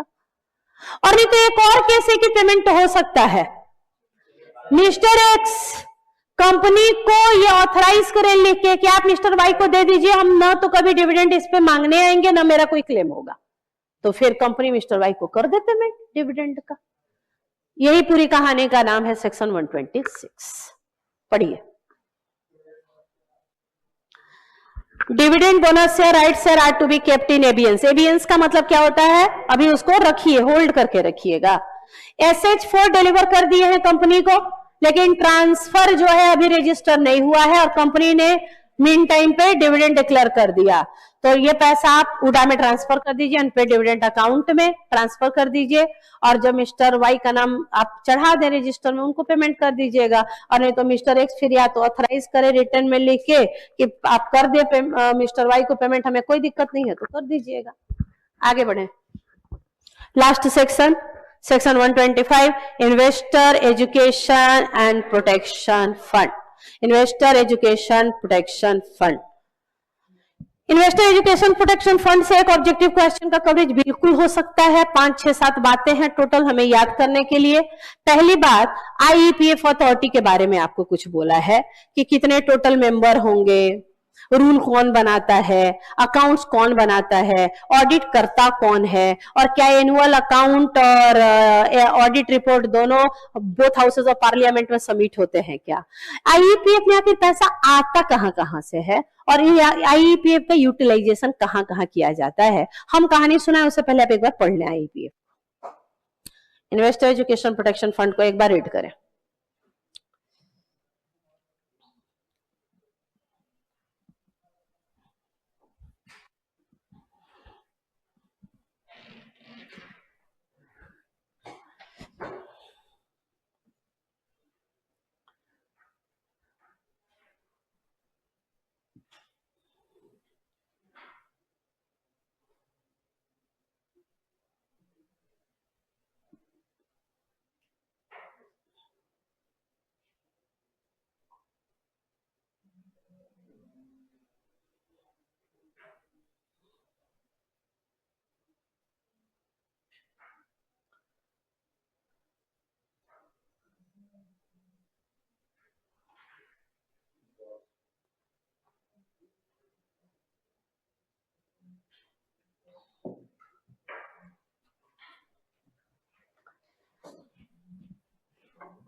किसी बच्चे को अगर डिटेल्ड नोट्स चाहिए होगा तो वो भी हम ग्रुप में डाल देंगे अगर, या फिर आप मुझे सेपरेट मैसेज कीजिएगा कि मुझे मैडम इस चैप्टर का डिटेल्ड नोट्स भेज दो, तो हम डिटेल्ड नोट्स भी भेज देंगे जो क्लास में मैंने बच्चों को करवाया हुआ है।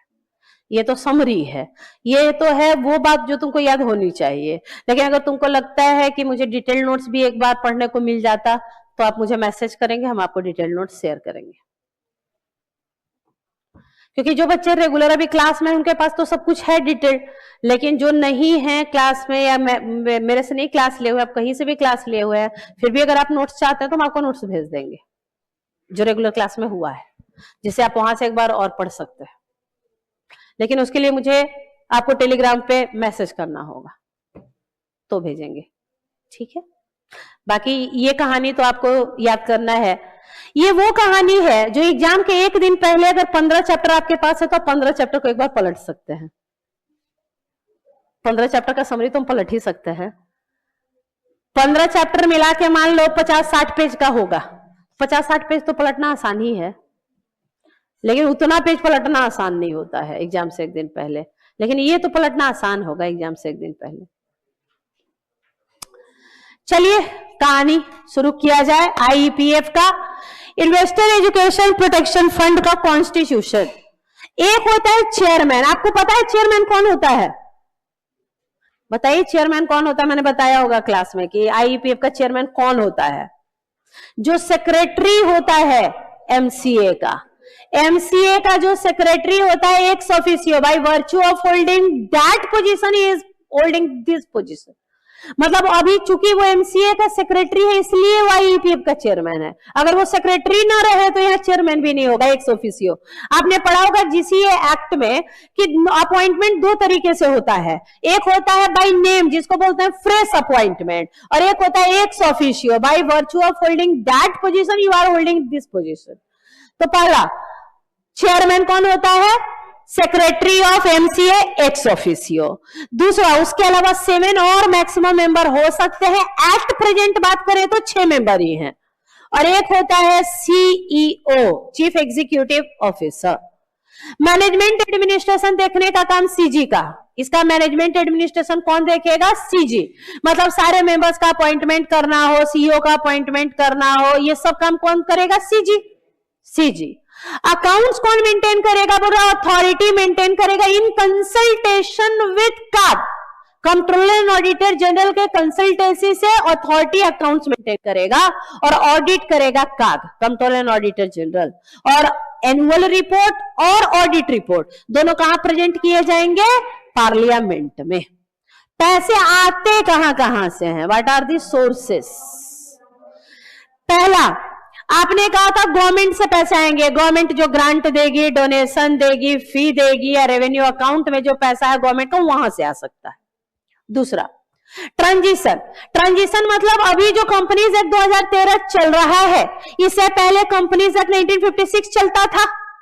तो 1956 में तो ये सब अकाउंट होंगे अलग अलग सेक्शंस में या अलग वो पैसा, जैसे पुराने कंपनीज एक्ट में भी तो उडा अकाउंट होगा, अनपेड डिविडेंड अकाउंट, वहां भी तो आईईपीएफ होगा।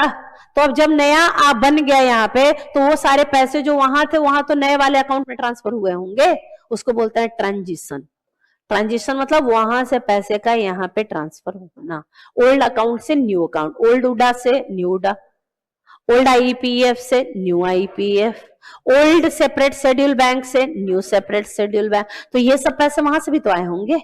तो दूसरा source transition, old account, old UDA, old separate account, या ओल्ड आईईपीएफ, ओल्ड उडा या old separate schedule bank account. तीनों जगह तो पैसे हो सकते हो कि पड़े हुए हो पुराने अकाउंट में, और ये एक्ट आ गया।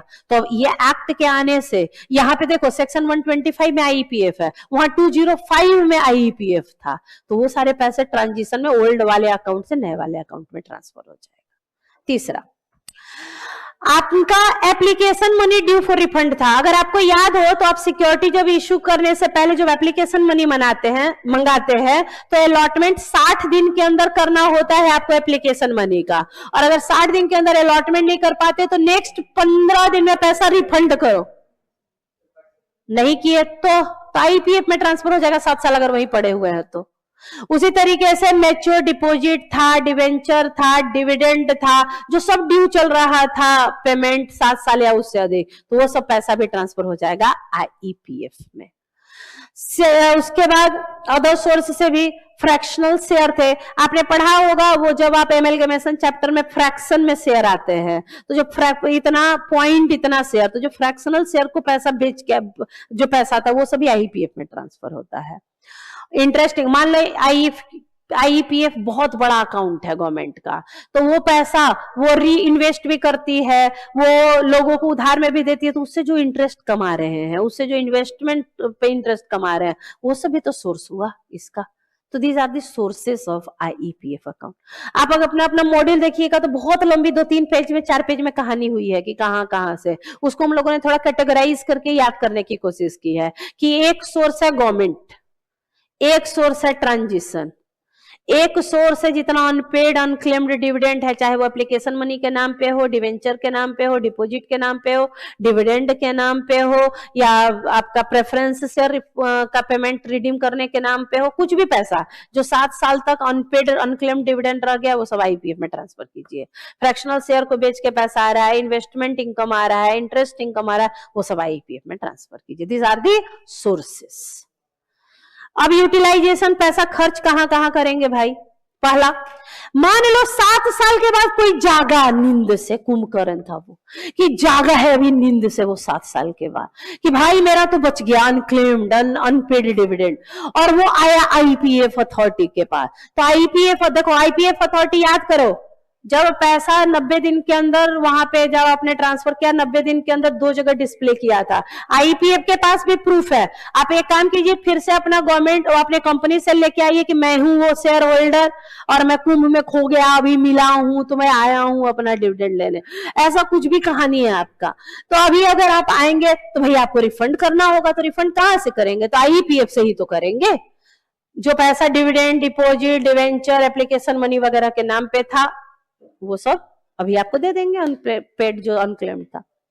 प्रमोशन करेंगे बेटा, इन्वेस्टर एजुकेशन प्रोटेक्शन फंड का अवेयरनेस, जैसे मैंने तुमको बोला था कि इसका तुम एडवर्टीजमेंट करते हो कि सोच कर समझ कर निवेश कर, कि आप सोच कर समझ कर निवेश कीजिए। म्यूचुअल फंड, एसआईपी जो है सब्जेक्ट टू मार्केट रिस्क है, पैसे लगाएं कमाएं, लेकिन भाई मार्केट रिस्क के सब्जेक्ट में चल रहा है, मतलब सब्जेक्ट टू मार्केट रिस्क है। मार्केट अगर गया तो तुम्हारा पैसा भी गया, तो तुम कल आके मत बोलना कि आपने तो कहा था कि लगा म्यूचुअल फंड में, बड़ा सब्जेक्ट टू मार्केट रिस्क, बड़ा बड़ा जो उधर पूरा कहानी, उसके बाद नीचे 2 डॉट स्टार जिसमें लिखा हुआ अंडर मार्केट रिस्क है। ये सब मतलब एडवर्टीजमेंट एसआईपी का धोनी क्यों ना कर लें, तो धोनी के बाद तो विश्वास मत कीजिएगा, अंडर मार्केट रिस्क।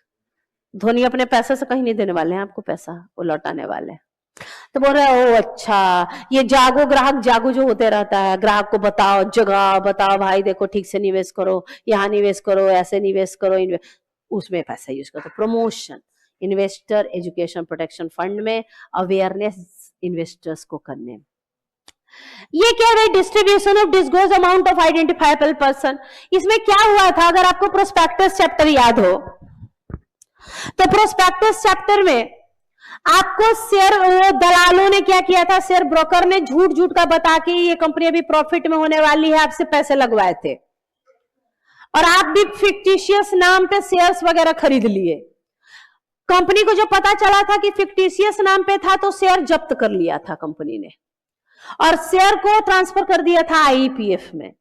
बाद में आपने प्रूफ कर दिया कि भाई मैं फिक्शनल नाम नहीं था, मुझे ही घर में प्यार से विराट कोहली को चिक्कू बोलते हैं, मेरा ही है, मेरा ही था, लेकिन उसने उस शेयर ब्रोकर की गलती है, उसने चिक्कू के नाम से इन्वेस्ट कर दिया। मैं ही विराट कोहली हूं, आप पूछ लो किसी से, मेरा नाम चिक्कू है। और अगर ये बात प्रूफ हो गया तो भाई तुम आइडेंटिफाइबल पर्सन हो गए। अब तुमको वो डिस्गोज अमाउंट लौटाना हुआ जो उस समय हमने जब्त कर लिया, तो वो पैसा भी कहां से लौटाएंगे? IEPF अकाउंट से। और अगर अब देखो तुम सारे शेयर होल्डर्स के साथ कुछ गलत हुआ था, तुम लोगों ने क्लास एक्शन शूट किया, सब मिलके केस कर दिए थे, अब तुम जीत गए, तो जो लीगल एक्सपेंस तुम्हारा खर्चा उर्चा कंपनी के साथ केस लड़ने में हुआ, वो पैसा भी तुमको रिफंड किया जाएगा। Refund of legal expenses for class action suit. Class action होता है जब सिमिलर क्लास के लोग मिल के कंपनी के अगेंस्ट केस करते हैं, तो जो भी उनका लीगल एक्सपेंस आ रहा है, वकील साहब है, अब रिलायंस के अगेंस्ट लड़ने जा रहे हैं, अब हमारी क्या औकात, अकेले लड़ लेंगे हम रिलायंस से? तो अभी 5000 लोग मिलके गए थे लड़ने, तो वकील साहब तो भारी भरकम, मतलब भारी भरकम वकील करना पड़ेगा ना भाई, जो रिलायंस के साथ खड़ा हो गया, सामने पता चला अभी वकील से बात करके गया, अगले दिन बिक गया वो, तो फिर हम कहां से उसको देखेंगे? तो भारी भरकम वकील चाहिए, कपिल सिब्बल टाइप का, उस टाइप का था भारी भरकम। तो भाई उनका लीगल एक्सपेंस तुम्हारा लग गया बहुत, अब उनके लिए 5, 7, 10 करोड़ कुछ नहीं है, पर भाई आम लोगों के लिए तो 5, 7, 10 करोड़ कुछ लीगल फी हो जाएगा ना, तो वो रिफंड करने में भी ये पैसा यूटिलाइज होता है। आप एक बार थोड़ा सा सोर्स और यूटिलाइजेशन याद कीजिए, 2-3 मिनट का टाइम दीजिएगा, याद हो जाएगा। 2-3 बार पढ़िए सेक्शन 125, पढ़िए सेक्शन 125 को 2-3 बार। यही था डिविडेंड की कहानी, खत्म हो गई लगभग 1 घंटे में।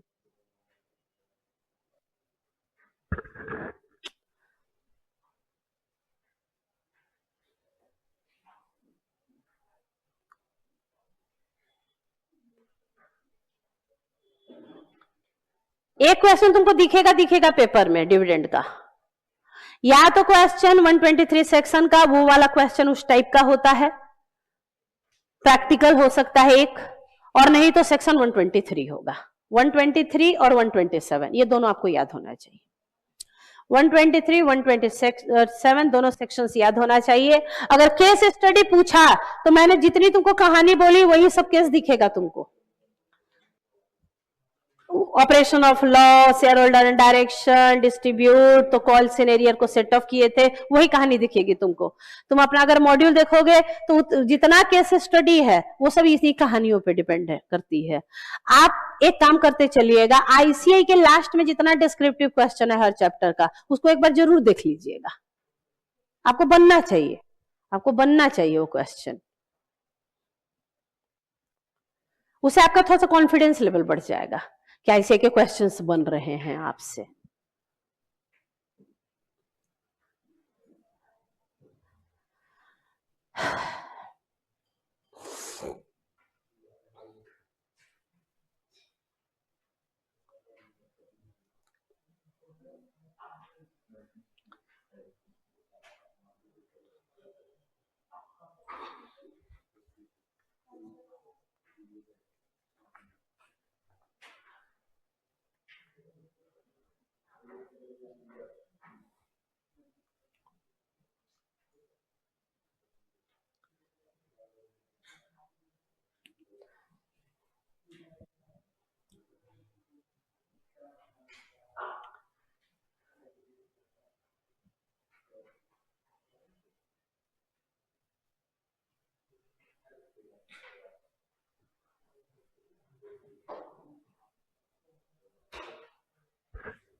टोटल मेंबर कितने होते हैं अथॉरिटी के अंदर?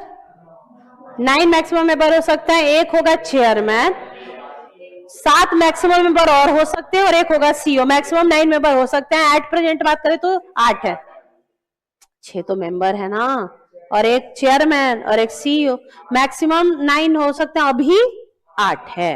अच्छा, अकाउंट्स कौन मेंटेन करता होगा? अथॉरिटी। किसके कंसल्टेशन से? CNAG। ऑडिट कौन करेगा? CNAG। तो एनुअल रिपोर्ट और ऑडिट रिपोर्ट दोनों कहां पेश करना होगा? बोथ हाउसेज ऑफ पार्लियामेंट के सामने करना पड़ेगा। सोर्सेज बताइए, 4 कहां से पैसे आएंगे? गवर्नमेंट का सोर्स हो सकता है, गवर्नमेंट जो ग्रांट दे, डोनेशन दे, कमीशन दे, रेवेन्यू अकाउंट से पैसे आपको दे। दूसरा ट्रांजिशन, पुराने वाले आईपीएफ में जो पैसा हो, उड्डा में जो पैसा हो, सेपरेट शेड्यूल में बैंक में जो पैसा हो, वो ट्रांजिशन का पैसा आ सकता है बेटा। तीसरा, जितना अनपेड रह गया हो पैसा, application money due for refund हो, मैच्योर डिपॉजिट हो, डिवेंचर हो, डिविडेंड हो, प्रेफरेंस शेयर का रिडम्पशन हो, सब 7 साल या उससे ज्यादा से अनपेड रहा है, वो हो सकता है। या आपने फ्रैक्शनल शेयर बेचे हो, इन्वेस्टमेंट इनकम, इंटरेस्ट इनकम, ये सब पैसा हो सकता है। ये सोर्सेस है। यूटिलाइजेशन कीजिए। पहला, रिफंड कीजिए। क्या रिफंड कीजिएगा? वही जो अनपेड डिविडेंड, कल अगर कोई आ गया एप्लीकेशन मनी मांगने, या कल कोई आ गया डिविडेंड मांगने, डिपॉजिट का पैसा मांगने, डिवेंचर का पैसा मांगने, प्रेफरेंस या तो लौटाएंगे। दूसरा, प्रमोशन करेंगे भाई, इन्वेस्टर एजुकेशन प्रोटेक्शन फंड का अवेयरनेस उनमें जागृत करेंगे कि भाई ग्राहक सोच समझकर निवेश कीजिए। आगे, डिसगॉर्ज अमाउंट था वो आइडेंटिफाइबल पर्सन को लौटा देंगे, और नहीं तो रिफंड करेंगे लीगल एक्सपेंस है जो क्लास एक्शन सूट में आपको हुआ होगा। ठीक है, ये कहानी अगर आप देखिएगा ना आपके आईसीआई मॉड्यूल में, तो आपका सर तुरंत पकड़ चक्कर भी आ सकता है कि कहां कहां से आता और जाता है पैसा। 4 पेज में लिखा है। हम लोगों ने सोर्स को आइडेंटिफाई किया, यहां से कुछ याद कर लो, यहां से अगर मान लो ये सब्जेक्टिव क्वेश्चन ना पूछे तो ऑब्जेक्टिव तो हम किसी भी केस में देख ही लेंगे कि पैसा यहां से यहां से यहां से कहां से आईपीएफ के नाम पे आएगा और कहां कहां पैसा जाएगा। इंटर क्या चीज? फास्ट ट्रैक है बेटा। अच्छा, कॉस्टिंग का, अकाउंट्स का, क्या चीज का? ग्रुप 1 का।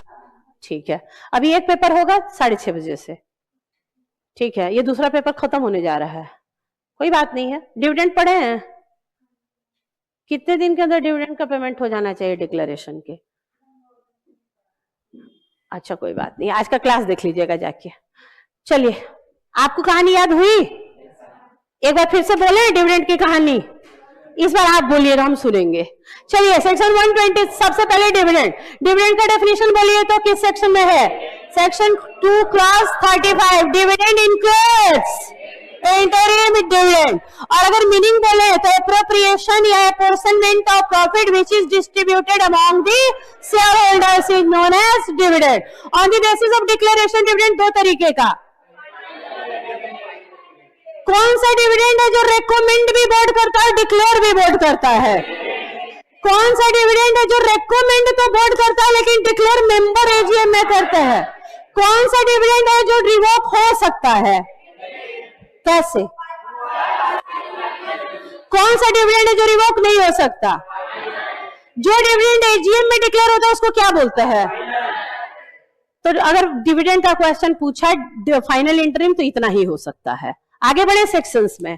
सेक्शन 127, सेक्शन 127 का नाम बोलिए। अगर कंपनी फेल कर जाती है डिविडेंड का पेमेंट करने में तो पनिशमेंट लगेगा। डिक्लेरेशन के कितने दिन के अंदर डिविडेंड का पेमेंट हो जाना चाहिए? नहीं तो कम से कम डिविडेंड का राइट तो दे ही दीजिए, नहीं तो कंपनी के ऊपर 18% पर एनम सिंपल इंटरेस्ट और ऑफिसर्स इन डिफॉल्ट 1000 रुपया का जुर्माना पर डे प्लस 2 साल की जेल हो सकती है। लेकिन कंपनी का डिफॉल्ट नहीं मानेंगे 5 केसेस में। पहला, company operation of law follow कर रही थी। फिर से एक बार कहानी का एक बार, क्योंकि हम जो एग्जांपल बोलेंगे केस आएगा तो वही होगा, तो हम फिर से एक बार बोल दे रहे हैं। Company operation of law follow कर रही थी। कंपनी का एक एनआरआई शेयर होल्डर था। कौन था? तो भाई एनआरआई शेयर होल्डर अमेरिका का रहने वाला, तो उसको पेमेंट तो डॉलर में होगा। तो पेमेंट डॉलर में होने के लिए फेमा ने कहा है कि आरबीआई का अप्रूवल लगेगा, क्योंकि आपको रुपीस को तो कन्वर्ट कराना पड़ेगा ना डॉलर में उसको भेजने के लिए। तो आप चले गए आरबीआई, तो आप अकेले थोड़ी प्राइम मिनिस्टर है कि आप आरबीआई में गए, आरबीआई ने कहा लो अप्रूवल लेने में लग गया 40 दिन, और डिविडेंड का पेमेंट कितने दिन में करना था? तो कंपनी का हो गया डिफॉल्ट की नहीं। लेकिन इसको कंपनी का डिफॉल्ट नहीं माना जाएगा अगर company operation of law follow कर रही थी तो।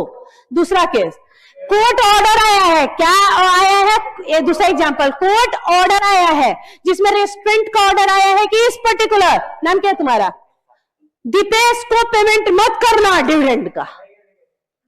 कोर्ट का ऑर्डर आया है कि दीपेश को डिविडेंड का पेमेंट नहीं होगा, तो नहीं होगा, क्योंकि भाई कोर्ट का ऑर्डर है तो ऑपरेशन ऑफ लॉ फॉलो कर रहे हैं, तो नहीं कि दीपेश को, तो क्या कंपनी को इस पे जुर्माना लगाया जाए, क्योंकि कंपनी का फॉल्ट है ही नहीं। दूसरा केस बोलिए,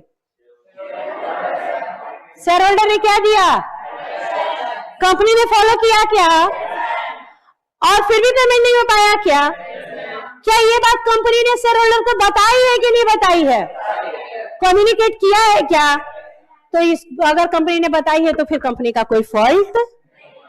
तीसरा केस, किस चीज को लेके डिस्प्यूट चल रहा है, टाइटल टू रिसीव डिविडेंड, मतलब टाइटल को लेके। मिस्टर एक्स मर गए, दो मिसेज एक्स आई थी ना कंपनी में, दो मिसेज एक्स आई थी, बोली कि मुझे दो डिविडेंड, उसने कहा मुझे दो डिविडेंड, कंपनी तो कंपनी ने क्या बोला, कोर्ट जाइए और बताइए कि असली कौन और नकली कौन, क्योंकि भाई हम तो डिविडेंड असली को ही देंगे।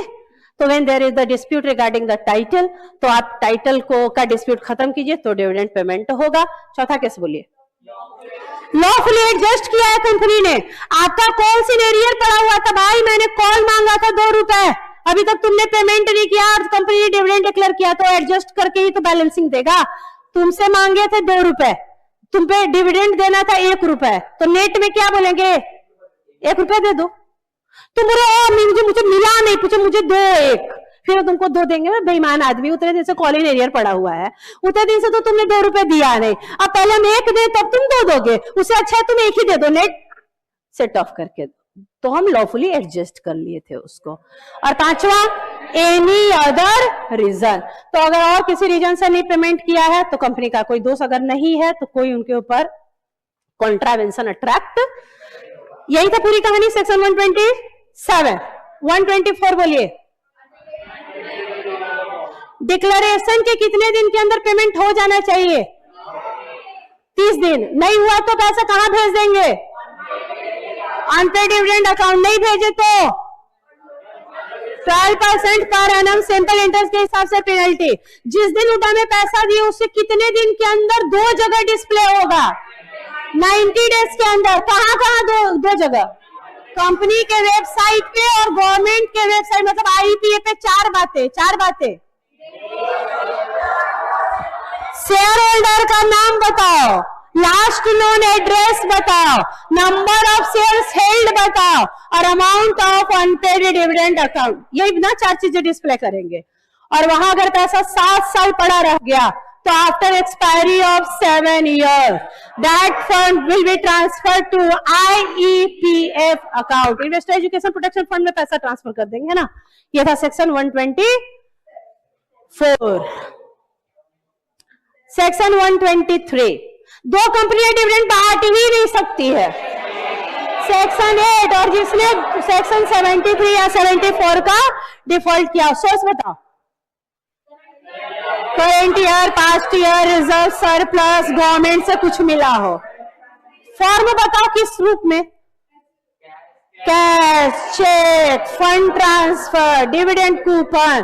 काइंड में भी तो दे सकते हैं, नहीं दे सकते। अच्छा, डिविडेंड बांटने से पहले हमेशा डेप्रिसिएशन, हमेशा current year, past year loss set of करना पड़े। अच्छा, जिस दिन डिविडेंड डिक्लेयर हुआ वहां से कितने दिन के अंदर सेपरेट शेड्यूल बैंक अकाउंट में पैसा ट्रांसफर, 5 दिन में किया था सेपरेट शेड्यूल बैंक का, और 30 दिन के अंदर पेमेंट कर दिया। पेमेंट किस 3 लोगों को कर सकते हैं, रजिस्टर्ड शेयर होल्डर, उसके एजेंट या बैंकर, ठीक है। क्या ट्रांसफर करना रिजर्व में मैंडेटरी प्रोविजन है क्या? लेकिन मान लो करंट ईयर में हमें लॉस हो गया, करंट ईयर में क्या हो गया, लॉस या इनएडिक्वेट प्रॉफिट हो गया, फिर भी क्या कंपनी डिविडेंड बांट सकती है क्या? बांट सकती है। ऐसा बोला गया rule 3 of declaration and payment of dividend rule 2014 में। लेकिन कुछ कंडीशंस फॉलो करने पड़ेंगे। पहला condition, rate of dividend less than equal to average rate of dividend of immediately preceding 3 financial year. Amount कितना विड्रॉ करेंगे? Less than equal to 10% of paid up. अच्छा सुनो ना, वहां देखो मैंने लिखा है 10% या 1/10 एक ही होता है, एक ही होता है। आउट ऑफ सिलेबस मत बोलने लगना अगर 1/10 दिखे कहीं तो, वो 10% ही होता है, ठीक है। तीसरा, करंट ईयर में कुछ लॉस है तो सेट ऑफ करेंगे क्या बेटा? और फोर्थ, कितना पैसा बचना चाहिए रिजर्व में? Greater than equal to 15% of paid up share capital.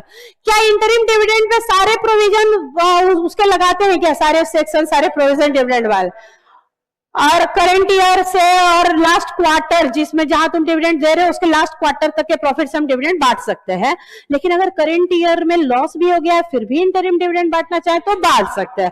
Condition इस बार एक ही देखेंगे कि जो इंटरेस्ट है वो एवरेज रेट से कम या बराबर हो सकता है, बाकी कंडीशन यहां नहीं देखना था आपको। और निधि कंपनी के केस में अगर डिविडेंड डिक्लेयर हुआ 3 दिन तक अनक्लेम्ड रहा तो उसके अकाउंट में वो पैसा क्रेडिट कर देता है।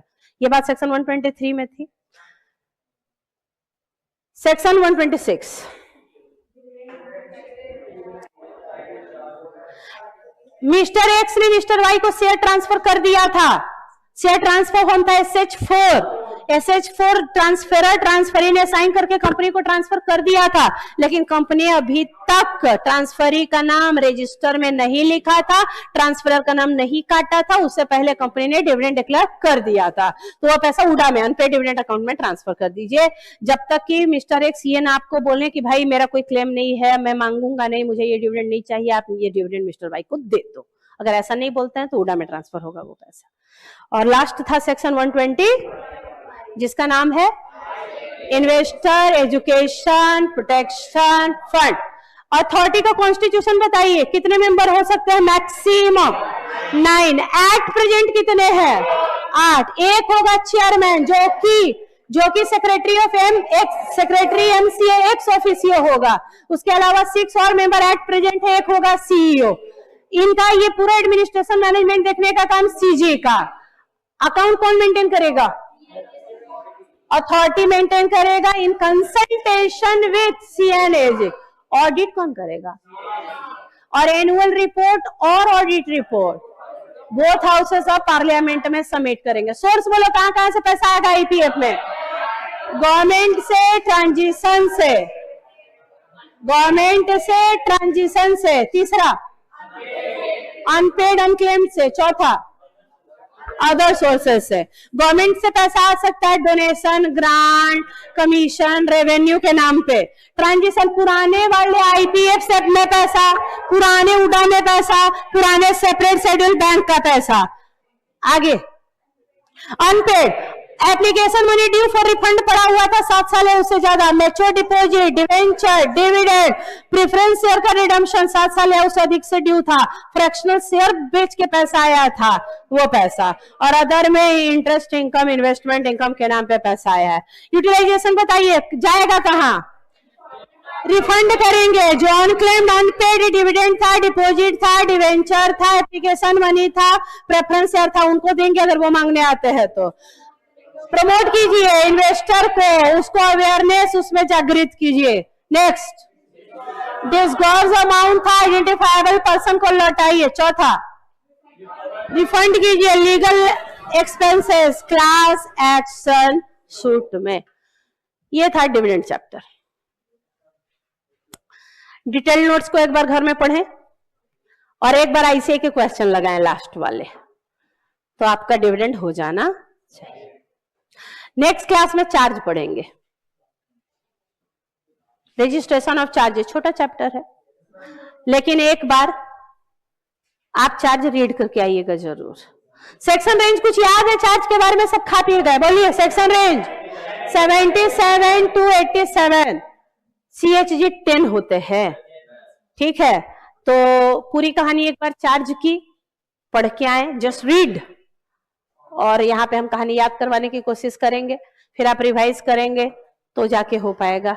यही तरीका है फास्ट ट्रैक में, और फास्ट ट्रैक में कोई तरीका नहीं हो सकता है, ठीक है। अगले क्लास में चार्ज को कंटिन्यू करेंगे।